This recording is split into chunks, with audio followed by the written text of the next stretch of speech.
सुन रहे हो देवधर बाबा? गांव वाले तो ये कह रहे थे कि महारानी आपके साथ भागने की तैयारी कर रही थी, लेकिन आप तो मेरे बापू पर ही दोष लगा रहे हैं।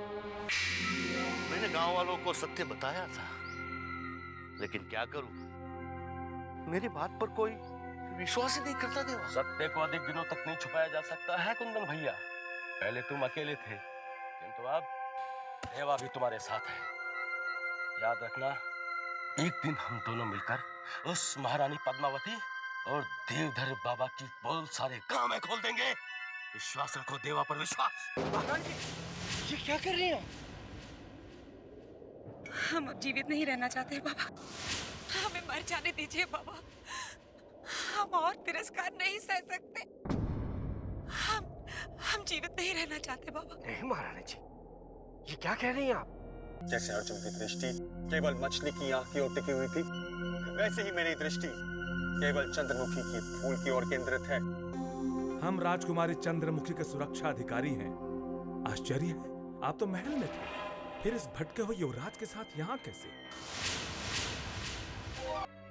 मूर्ख मंधरा, आज के पश्चात इनकी तरफ दृष्टि उठाकर देखने का भी प्रयास किया तो तुम्हें महल के अंदर घुसने नहीं दिया जाएगा। अब जाओ यहां से।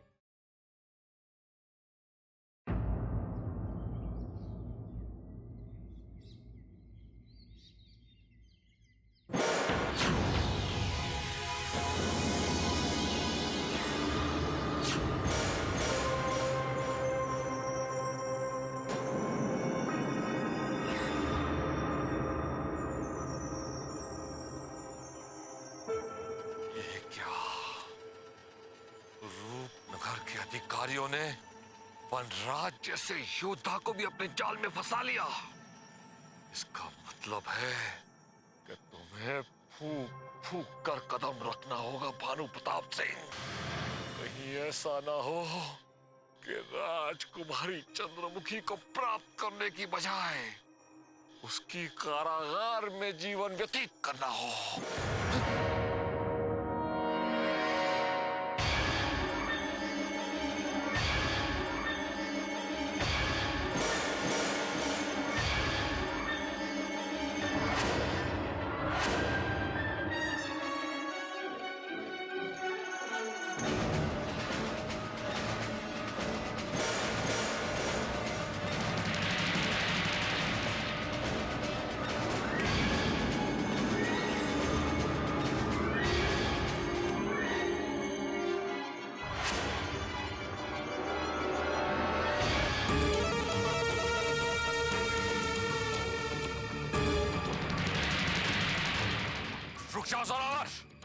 मनुष्य को उतना ही औदा देना चाहिए जितने कि वो लायक हो। पता नहीं किस अशुभ घड़ी में हमने तुम्हें अपना सेनापति नियुक्त किया था। हमारे सामने क्यों चल के आ रहे हो विश्वासघाती? जाओ, अपने इस नए स्वामी के साथ हमारी दृष्टि से दूर हो जाओ, अन्यथा हम तुम्हारा वध कर देंगे।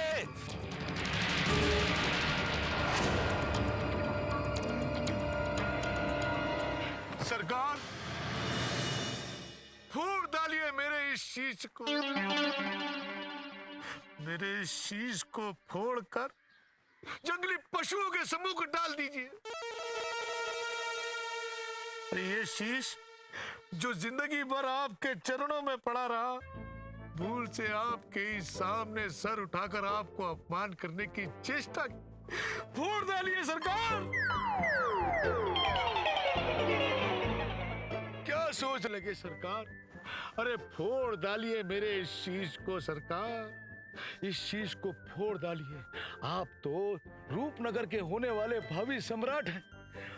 आप मुझे मृत्यु दंड दीजिए और मेरा शीश फोड़कर किसी पशु के सामने डाल दीजिए, ताकि आपकी आत्मा को शांति मिले और मेरे लिए नरक के द्वार खुल जाए। अरे मूर्ख, अभी हम जीवित हैं और तुम हमारी आत्मा की शांति के लिए प्रार्थना कर रहे हो।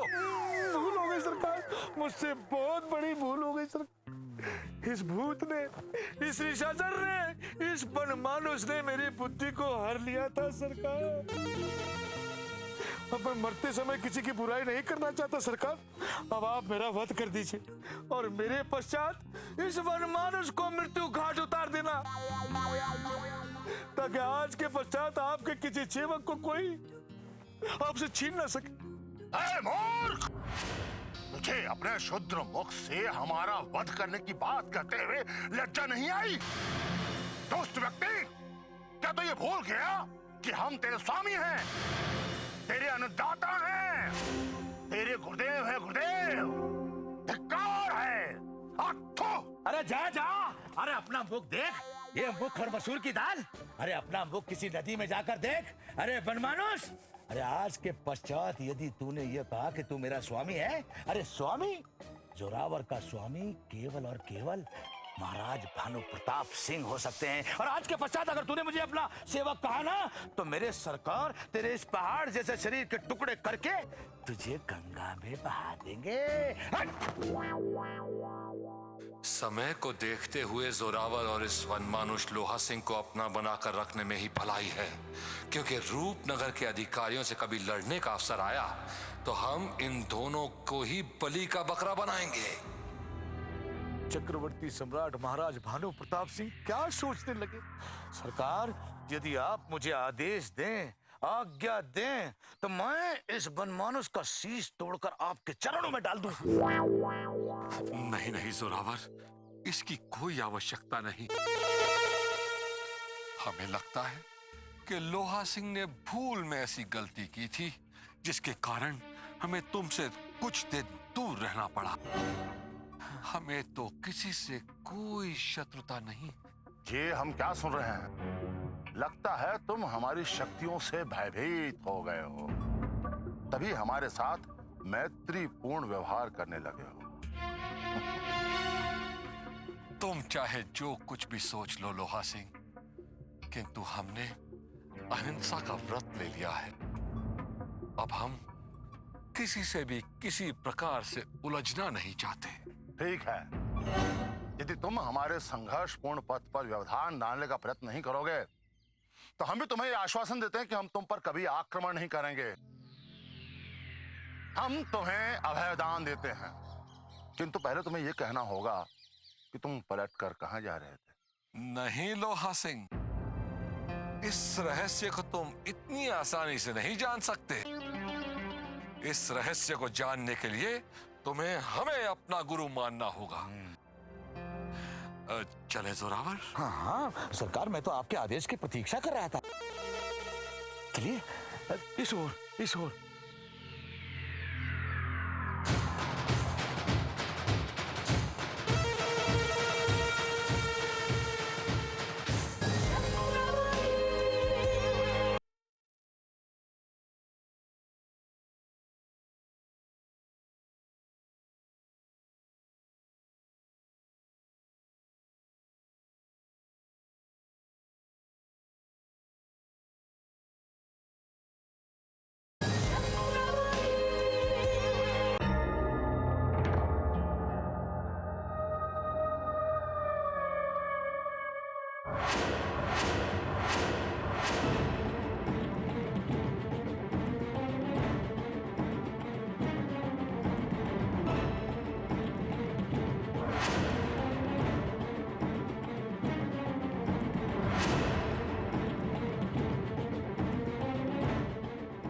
गजब हो गया महामहिम, गजब हो गया। लगता है हम बहुत बड़े संकट में फंसने वाले हैं। कैसा संकट? साफ साफ बताओ, अब ये कौन सा नया संकट आने वाला है? पहले ही हम अनेक संकटों में घिरे हुए हैं, अब कौन सी अनिष्ट सूचना लेकर आए हो? वो अनिष्ट सूचना ये है महामहिम, उस गजराज सिंह ने आपकी मायावी सेविका मंद्रा की चाल को पकड़ लिया है। महामहिम, वो सूर्य प्रताप का रूप बदलकर उस युवराज को अपने साथ रूपनगर की ओर लेकर आ रही थी, जो युवराज मनुष्य से पशु रूप में बदल जाता है। ये कैसे हो सकता है? हमने मंद्रा को ऐसा कोई आदेश नहीं दिया था। फिर वो उस युवराज को लेकर महल की ओर क्यों लौट रही थी? महामहिम, यही सोच सोचकर तो मैं भी चिंतित हूं और घबरा भी गया हूं कि मंद्रा को क्या हो गया है। क्या वो अपने मन से कार्य क्यों करने लगी है? उसने जो ये कार्य किया है ना महामहिम, उसका दंड हमें भी भुगतना पड़ सकता है। तुम ठीक कह रहे हो नागराज। मंदरा की एक छोटी सी भूल ने हमें संकट में डाल दिया है।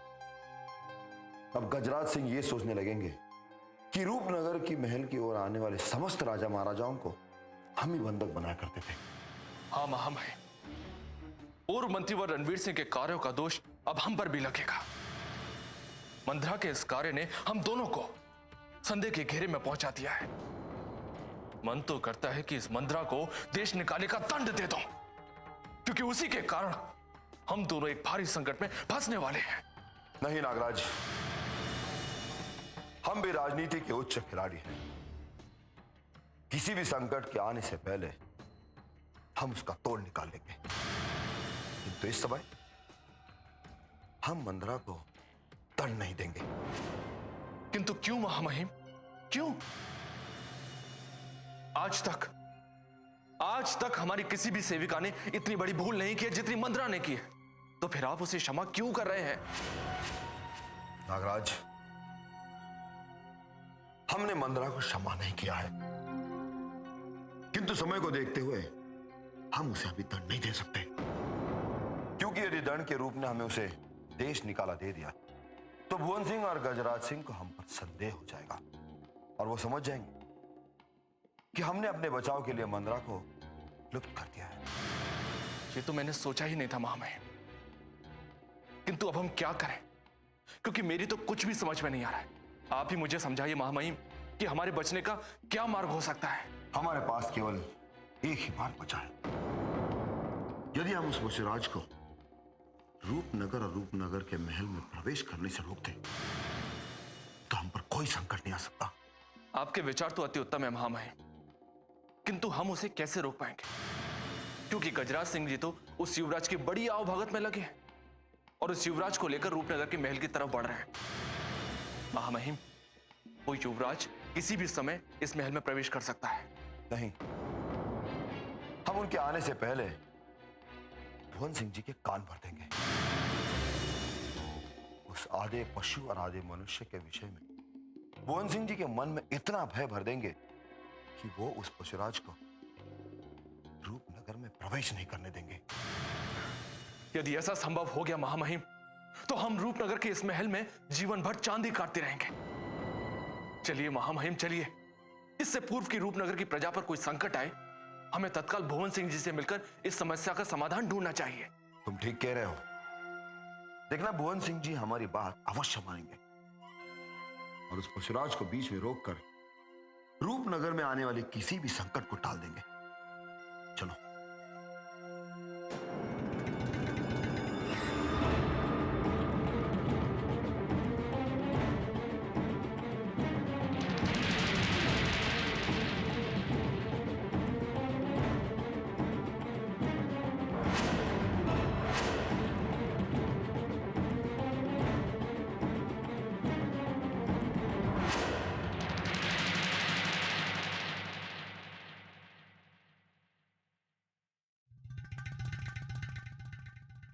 प्रणाम भुवन सिंह जी।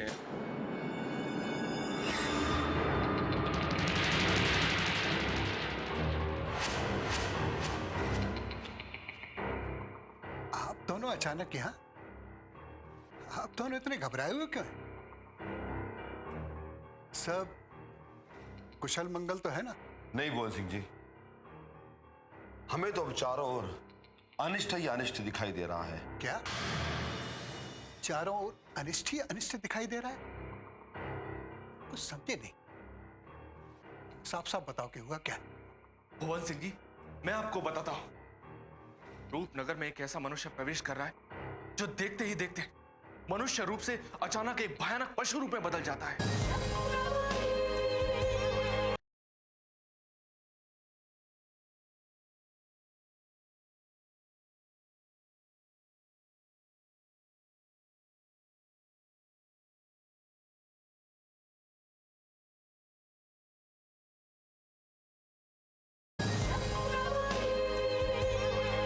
भुवन सिंह जी, मैं आपको बताता हूं। रूपनगर में एक ऐसा मनुष्य प्रवेश कर रहा है जो देखते ही देखते मनुष्य रूप से अचानक एक भयानक पशु रूप में बदल जाता है। ये हम क्या सुन रहे हैं? भला एक युवराज एक मनुष्य से भयानक पशु में कैसे बदल सकता है? लगता है तुम्हारे गुप्तचरों ने तुम्हें कोई असत्य सूचना दी है। नहीं भुवन सिंह जी, नागराज ने जो भी कहा है वो सत्य है। आप विश्वास कीजिए, वो युवराज मनुष्य से पशु में कभी भी बदल सकता है और अपने सामने आने वाले किसी भी जीव पर आक्रमण करके उसे समाप्त कर सकता है। आपको उसे रोकना होगा। भुवन सिंह जी, आप शीघ्र से शीघ्र गजराज सिंह जी को संदेशा भेजकर उस भयानक पशुराज को रूपनगर की सीमा के बाहर ही रुकवा दीजिए, अन्यथा रूपनगर में त्राही त्राही मच जाएगी। त्राही त्राही भुवन सिंह जी, वो भयानक पशु एक एक करके सभी को मार डालेगा, सभी को। इस तरह की कायरतापूर्ण बातें करना तुम्हें शोभा नहीं देता है नागराज। एक युवराज से रूपनगर की संपूर्ण प्रजा भयभीत नहीं हो जाएगी।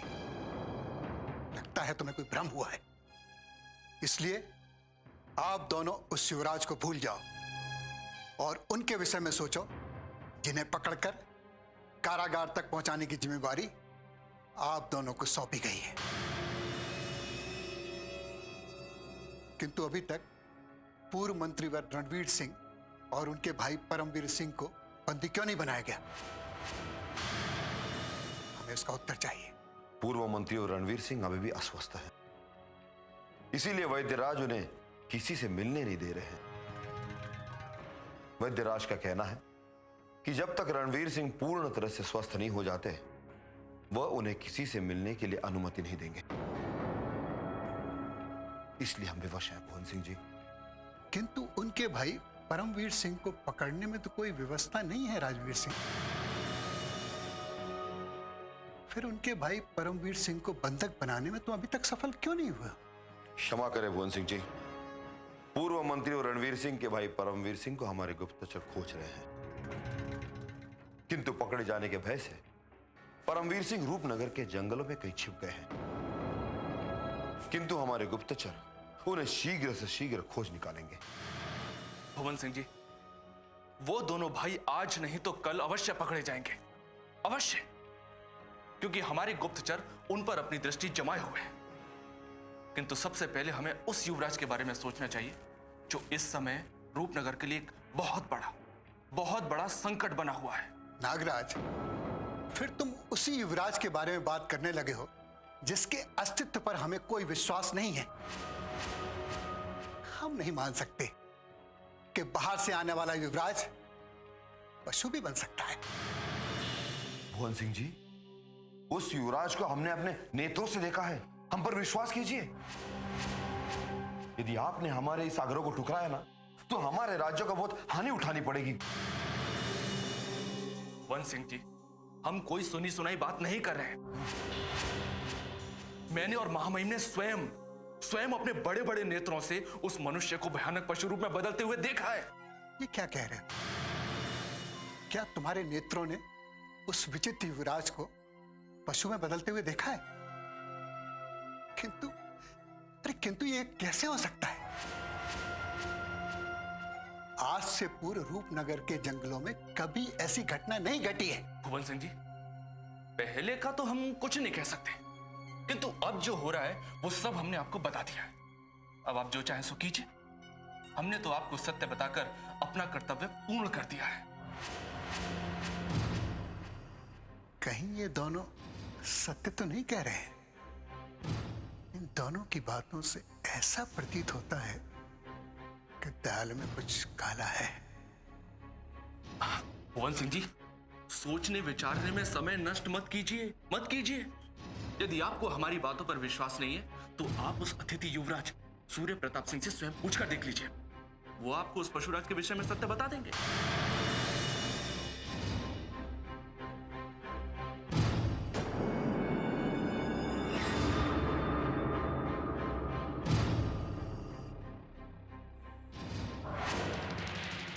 इसका तात्पर्य यह हुआ कि अतिथि युवराज सूर्य प्रताप सिंह भी किसी ऐसे युवराज को जानते हैं जो पशु बन जाता है। जी हाँ भुवन सिंह जी। हाँ भुवन सिंह जी, वो इस सत्य को अच्छी तरह से जानते हैं। बस अब एक बार उनसे बात करके देखिए, हमें विश्वास है कि इसके पश्चात आप हम पर कभी संदेह नहीं करेंगे। ठीक है, हम अभी अतिथि युवराज से बात करेंगे, किंतु अगर ये असत्य हुआ तो आपको कड़ा दंड भी भुगतना पड़ सकता है। भुवन सिंह जी, यदि ये असत्य हुआ तो हम कड़े से कड़ा दंड भुगतने को तैयार हैं, किंतु अब देर मत कीजिए और शीघ्र से शीघ्र इस सत्य का पता लगाइए। ठीक है, हम अभी अतिथि युवराज कुंवर सूर्य प्रताप सिंह से बात करेंगे। चलिए।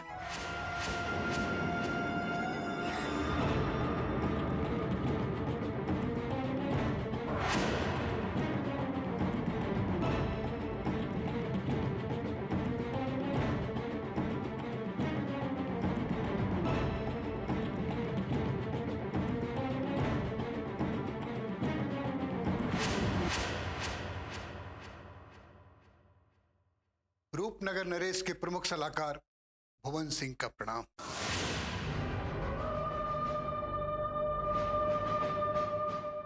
प्रणाम भुवन सिंह जी। क्या बात है, आप सब इतने चिंतित क्यों दिखाई दे रहे हैं? क्या दुर्गेश्वरी और हमारे भाई विजेंद्र प्रताप सिंह के विषय में कोई अशुभ सूचना तो नहीं है? नहीं अतिथि युवराज, आपके भाई कुंवर विजेंद्र प्रताप सिंह और डाकू दुर्गेश्वरी के विषय में अभी तक कोई समाचार प्राप्त नहीं हुआ है, किंतु वो जहां भी हैं सकुशल हैं। आप उनकी चिंता मत कीजिए। हम कैसे उनके बिना निश्चिंत रह सकते हैं भुवन सिंह जी? हर क्षण हमें अपने भाई विजेंद्र प्रताप सिंह की चिंता सताती रहती है। अब पता नहीं वो और दुर्गेश्वरी किस अवस्था में कहां भटक रहे होंगे। आप हम पर भरोसा रखिए।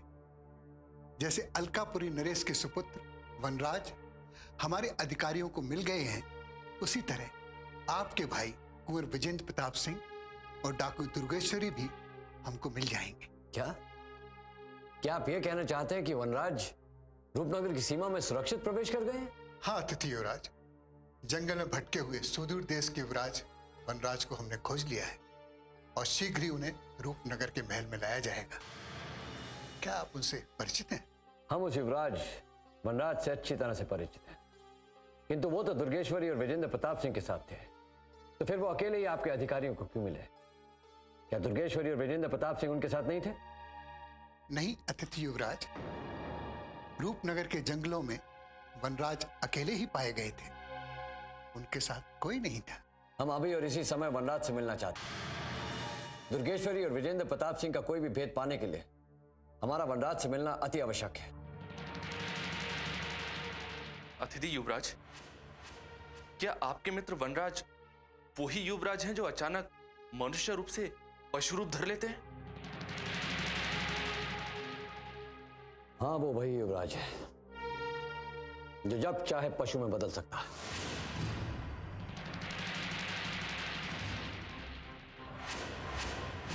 हुजूर, अब तो आपने अपने कानों से सुन लिया है ना कि वो वनराज नाम का यमराज कौन है? आपने हम पर विश्वास नहीं किया था, किंतु ये अतिथि युवराज तो असत्य नहीं कह रहे ना भुवन सिंह जी। हुजूर, उस भयानक पशु बनने वाले युवराज को रूपनगर से दूर रखने में ही भलाई है। यदि उसकी छाया भी पड़ गई ना तो रूपनगर की प्रजा में हाहाकार मच जाएगा, हाहाकार। राजवीर सिंह और नागराज नहीं चाहते कि वनराज यहाँ आए। हमें ये नहीं कहना चाहिए था कि वनराज में पशु बनने की शक्ति है। ये दोनों पाखंडी वनराज की शक्तियों से भयभीत दिखाई पड़ रहे हैं। भुवन सिंह जी, आप चुप क्यों हो गए? मैं और महामहिम रूपनगर की भलाई चाहते हैं। इस महल में हमारी पूजनीय राजकुमारी चंद्रमुखी जी रहती है, इसलिए मैं और महामहिम उस वनराज को इस महल में कभी प्रवेश नहीं करने देंगे। हम आपसे पूरी तरह सहमत हैं राजवीर जी। हम राजकुमारी चंद्रमुखी के प्राण संकट में नहीं डाल सकते।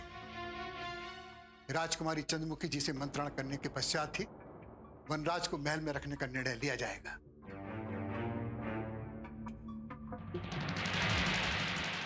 तब तक के लिए अतिथि युवराज वनराज के रहने की व्यवस्था पुराने महल में की जाए। ये आदेश हम अभी से लागू कर देते हैं ताकि गजराज सिंह अतिथि युवराज को लेकर पुराने महल में चले जाएं।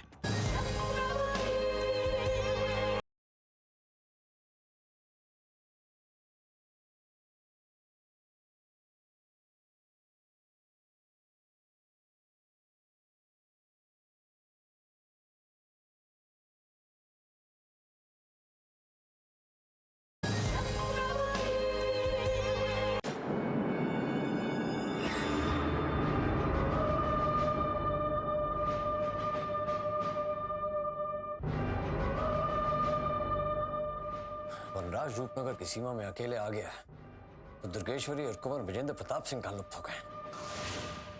कहीं किसी अमावस की रात को वनराज ने पशु बनकर उन दोनों की हत्या तो नहीं कर दी? नहीं, वनराज उन दोनों के साथ ऐसा नहीं कर सकता। किंतु सत्य जानने के लिए हमें तत्काल पुराने महल जाकर वनराज से भेंट करनी होगी, तभी हमारे मन की पीड़ा कम होगी।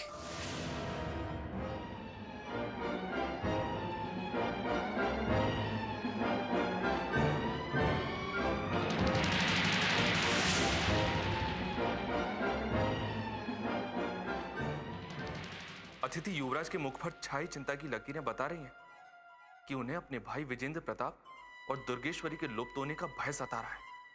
देखते हैं अतिथि युवराज अब वनराज के बारे में क्या कहते हैं।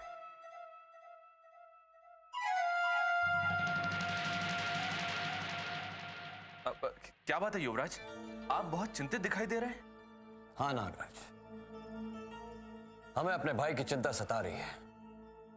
हम उनके विषय में वनराज से कुछ जानना चाहते हैं, इसलिए हम पुराने महल में प्रवेश करना चाहते हैं। मैं समझ गया युवराज, मैं समझ गया। आप बहुत घोर चिंता में डूबे हुए हैं।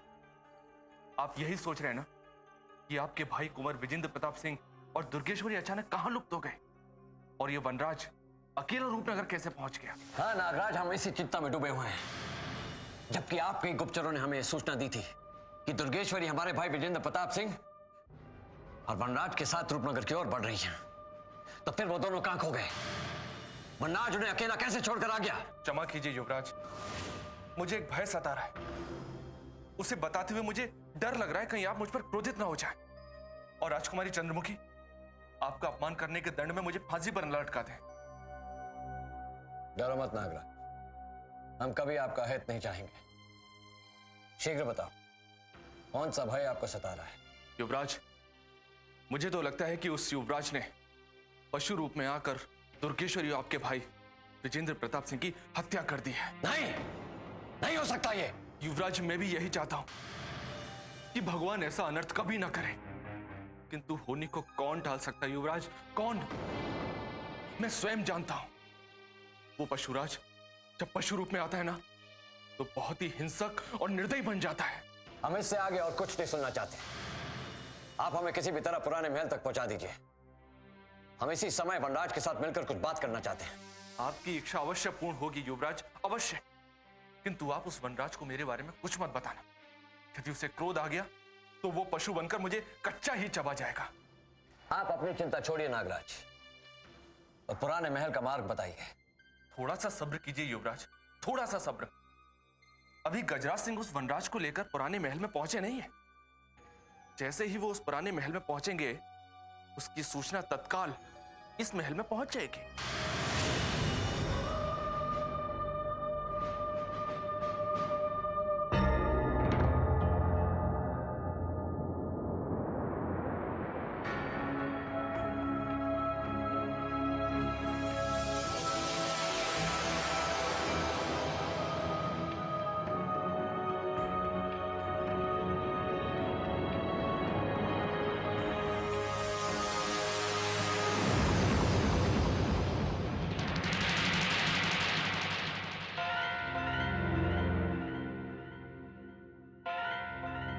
हम आपसे ही मिलने आ रहे थे सेना प्रमुख जी। एक बहुत महत्वपूर्ण विषय पर हमें आपसे चर्चा करनी है। अवश्य कोई चिंता का विषय है। आपके मुख पर चिंता की लकीर छाई है। राजकुमारी जी पर कोई नया संकेत तो नहीं आ गया? राजकुमारी जी ही नहीं, अपितु रूपनगर की सारी प्रजा पर भी संकट आ सकता है,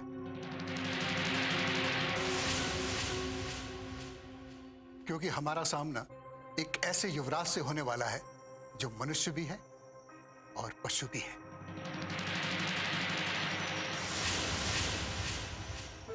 यह आप क्या कह रहे भवन सिंह जी? एक युवराज भला एक साथ मनुष्य और पशु कैसे हो सकता है? यह हो चुका है सेना प्रमुख जी। सीमा के पार गजराज सिंह को एक ऐसा विचित्र युवराज दिखाई दिया है जो देखते ही देखते मनुष्य से पशु में बदल जाता है। ऐसा कभी नहीं हो सकता।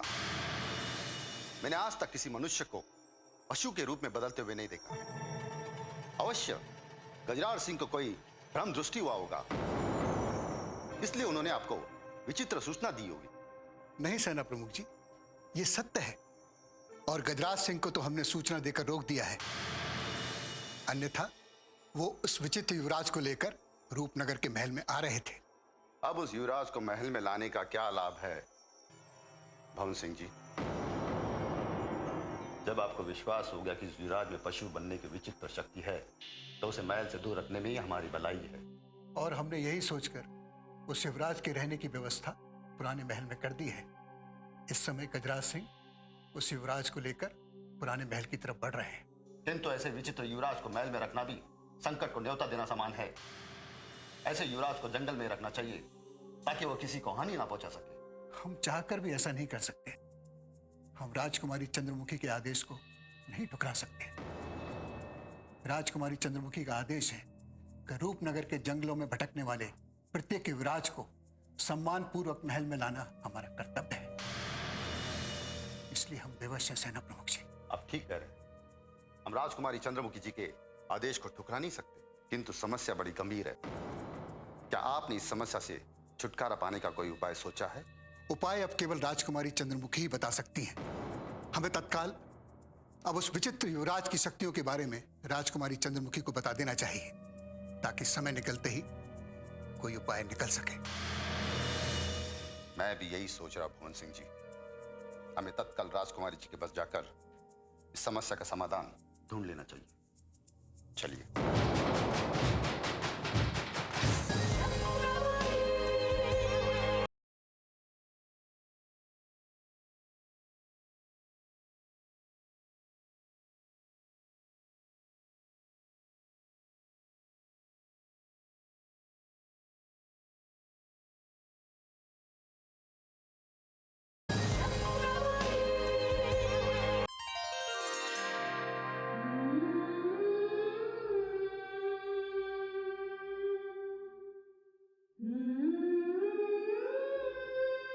प्रणाम राजकुमारी जी। प्रसन्न रहो। क्या कोई संदेशा लाई हो नंदिनी? हाँ राजकुमारी जी, भुवन सिंह जी और महेंद्र सिंह जी आपसे तत्काल भेंट करना चाहते हैं। वो कह रहे थे कि आपसे अति आवश्यक कार्य है। उन्हें तत्काल भीतर भेज दिया जाए। जी राजकुमारी जी।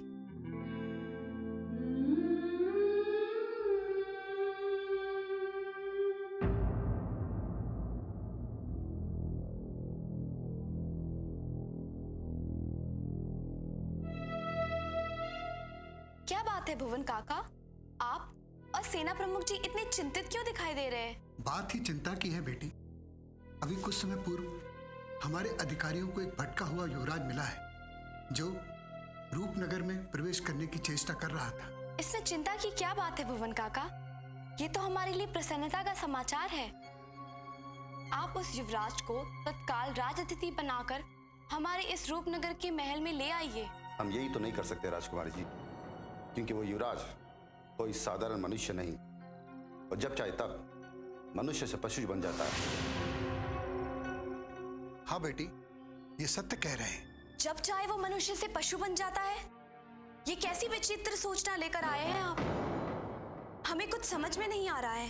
वो विचित्र युवराज जो पशु के रूप में बदल जाता है, उसको हमने आपके आदेश के अनुसार युवराज सुप्रताप सिंह की तरह अपना विशेष अतिथि बना लिया है, किंतु उसको महल से दूर रखने में ही हमारी भलाई है। ये आप क्या कह रहे हैं भुवन काका? यदि हम अपने अतिथि युवराज को महल में नहीं रखेंगे तो हम उन्हें कहाँ रखेंगे? उस युवराज के रहने की व्यवस्था हमने पुराने महल में कर दी है। जब तक हम उसकी अच्छी तरह से जांच पड़ताल न कर ले, हम उसे रूपनगर महल में नहीं ला सकते, क्योंकि हम किसी भी मूल्य पर आपके प्राणों को संकट में नहीं डाल सकते। सेना प्रमुख जी सत्य कह रहे हैं। उस युवराज की पूरी जन्म कुंडली जानने के पश्चात ही हम उससे आपकी भेंट करवाएंगे। यही समाचार देने के लिए हमें आपके पास तत्काल आना पड़ा। ठीक है भुवन काका, जैसा आप उचित समझे वैसा ही कीजिए। क्या आप बता सकते हैं वो युवराज कहाँ से आया है और उसका उद्देश्य क्या है? वो युवराज अलकापुरी राज से आया है और उसका नाम वनराज है। बस हमें अभी तक यही जानकारी मिल पाई है। उस युवराज के बारे में जानना बहुत कुछ शेष है भुवन काका। हमें उस युवराज की पूरी जन्म कुंडली चाहिए। यदि राजपुरोहित जी से सहायता ली जाए तो राजपुरोहित जी उस विचित्र युवराज की सारी जन्म कुंडली निकाल सकते हैं। हाँ, उस युवराज के बारे में संपूर्ण जानकारी हमारे राजपुरोहित ही दे सकते हैं।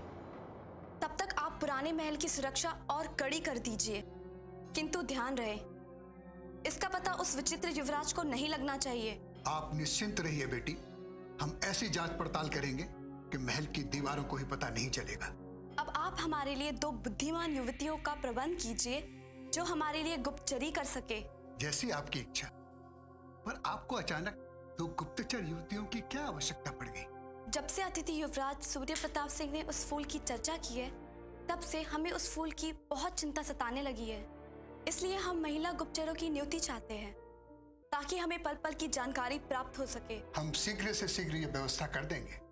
अब आज्ञा दीजिए, हम चलते हैं।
मंदरा कहाँ रह गई?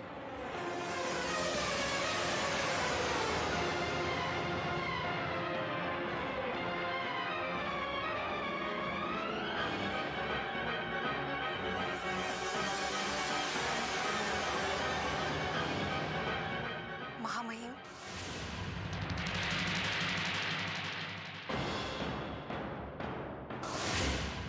ये तुमने क्या किया मंदरा? उस पशुराज को पकड़कर तुम रूपनगर की सीमा में क्यों ले आई? यह आदेश तुम्हें किसने दिया था? क्षमा कीजिएगा हुजूर, उस युवराज को पकड़कर लाने का आदेश मुझे किसी ने नहीं दिया था। तो फिर बिना आदेश तुमने वो कार्य क्यों किया मंदरा, जिसके कारण मैं और महामहिम फंसते फंसते बच गए? हुजूर, मैं उस पशुराज को यहाँ लाकर बंदी बनाना चाहती थी, लेकिन अचानक उस गजराज सिंह ने आकर मेरी सारी योजना पर पानी फेर दिया। किंतु तुम्हें हमने तो नहीं कहा था कि उस युवराज को लाकर बंदी बना दो। तुमने जो कार्य अपने मन से किया है, जिसका परिणाम इतना अशुभ निकला है, यदि हम चतुराई से कार्य नहीं करते तो उस युवराज को भटकाने के अपराध में हमें दंड भुगतना पड़ता। महामहिम एकदम सत्य कह रहे मंदरा, एकदम सत्य। यदि हमने उस समय चतुराई से कार्य नहीं किया होता तो तुमने हमें फंसाने में कोई कसर नहीं छोड़ी थी। कहीं ऐसा तो नहीं मंदरा कि तुम हमारे शत्रुओं के साथ मिल गई हो? तुम कहीं हमारे साथ छल तो नहीं कर रही हो? मंदरा आपकी स्वामी भक्ति करते हुए अपना शीश कटा देगी, परंतु आपसे विश्वासघात कभी नहीं करेगी हुजूर।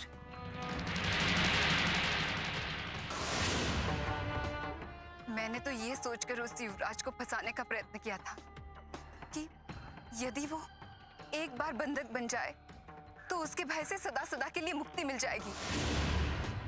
मैं ये नहीं जानती थी कि जिसे मैं अपनी चतुराई समझ रही हूँ वो मेरी सबसे बड़ी भूल होगी। अब आंसू बहाने से कोई लाभ नहीं होगा।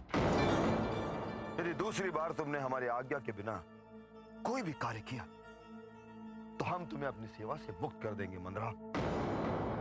मुझे एक अवसर और दीजिए हुजूर। आज के पश्चात मैं ऐसा कोई भी कार्य नहीं करूंगी जिससे आपको थोड़ा सा भी कष्ट हो। मुझे क्षमा कर दीजिए हुजूर। ठीक है मंदरा, ठीक है। मुझे तुम्हारे आंसुओं ने पिघला दिया है।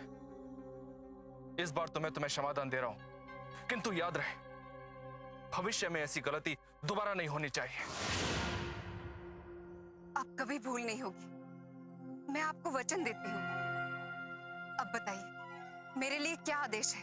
तुम्हें उस पशुराज पर अपनी दृष्टि जमाई रखनी होगी और उसकी प्रत्येक सूचना हमें ला कर देनी होगी। मैं दिन रात उस पशुराज पर अपनी पैनी दृष्टि जमाए रखूंगी और इस बार मैं आपको ऐसी ऐसी सूचनाएं लाकर दूंगी जिसे सुनकर आप प्रसन्न हो जाएंगे। किंतु वो पशुराज इस समय मुझे कहाँ मिलेगा हुजूर? इस समय पशुराज को पुराने महल की ओर ले जाया जा रहा है मंत्रा। अब वो उसी महल में रहेगा। तुम्हें उस पुराने महल के चारों तरफ छिपकर रहना होगा, छिपकर, ताकि उस महल में होने वाली हर हलचल का पता हमें चलता रहे।